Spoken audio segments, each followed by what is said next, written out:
Hey guys, welcome back to the channel. It is all about racing. In this particular episode, we are going to take a look at brands you may want to collect or avoid. And as you may have guessed, well, what are we looking at here? We're looking at Mini GT. So what's cool about Mini GT? Well, Mini GT makes a lot of cars. A lot of cars in general. As far as race cars, their selection is not the best, but in 1/64 scale, it's pretty good. And you know, they're generally a good value for the money. They tend to be the least expensive 1/64 scale car that you can buy, except like Matchbox and Hot Wheels, which aren't even in the same category. I mean, guys, I do consider these collector's grade cars, and they offer a lot for the money. Advantages. Well, number one, as I said, there's a fairly good selection of them. In some brands, they're almost exclusive, like Corvette, Acura, and Ford GT. You really can't get them anywhere else but from Mini GT if you want them. They come packaged in single boxes. They also come in collector's boxes with 4 cars, like the Ford GTs, which you see all 4 of them down there. They also come in boxes, like you see there. Now, these are basically storage boxes. They're not really display boxes because they come in blister packs, like you see right there. Sometimes they're limited edition. 3600. That's not too bad. That's also a nice thing. The quality of the cars generally tend to be pretty good. They're fairly sturdy. I know there are those of you that like cars that roll, and yes, these roll. They're not a Hot Wheel, and they're not gonna beat a Hot Wheel down a track, but they do roll if you like that sort of thing. Detail on these cars is generally pretty good. I mean, they do a very, very nice job with acrylic lights. They're relatively good quality.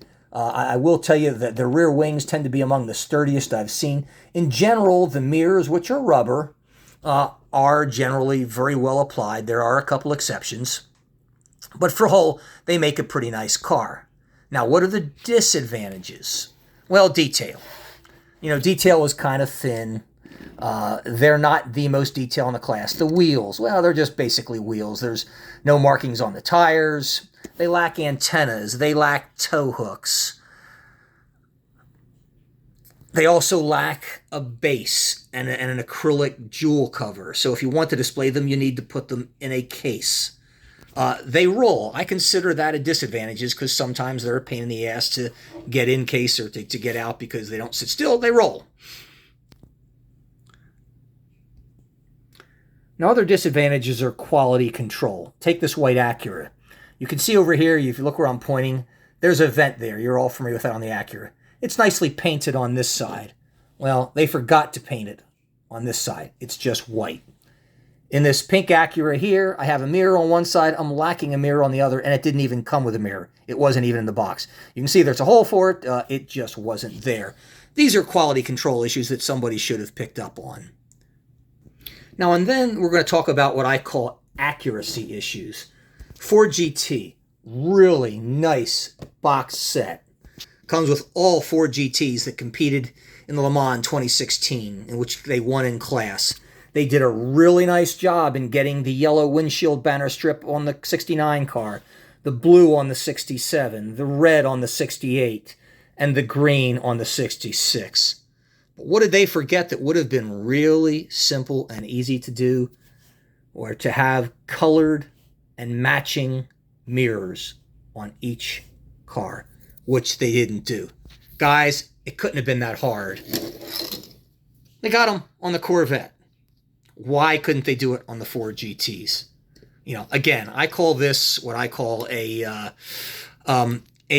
accuracy issue. Then there's color. And for that example, I bring the number 3 Corvette C8 that you see right here. Very much gray in color. Now, if you take a look at its big brother in 1/43 scale, you've got, again, the number 3 Corvette here. And you can see it's a gunmetal, silver metal flake color. It's not gray like you have here. Guys, this is what I call an accuracy issue that you sometimes get with Mini G. Now, this is the only example, and the Corvette is the only example, except for the fact that, well, I bought 3 of them. I've got the number 4 car in its regular one and also in its, special edition color. And again, they're wrong. But, I bought them, so it is what it is. But just bear in mind that, that is a potential issue that you can have with Mini GT. Now then comes, I guess, the question you're wondering about, do I buy Mini GT or not? And if you're going to collect 1/64 scale and you see, I've got a bunch of them, of course you buy Mini GT. They make too many brands that are exclusive, like Corvette, like the Ford GTs that you see here, or the Acuras. I mean, Sparky doesn't make them. Tarmac Works doesn't make them. So if you want those cars, you gotta buy them. So yes, you buy them.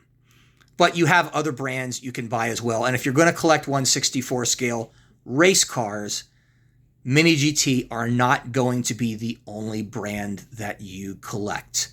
There are going to be others. There are going to be Sparky, and there's going to be Tarmac Works. All good brands. So it's not a question of, do you avoid these? Of course not.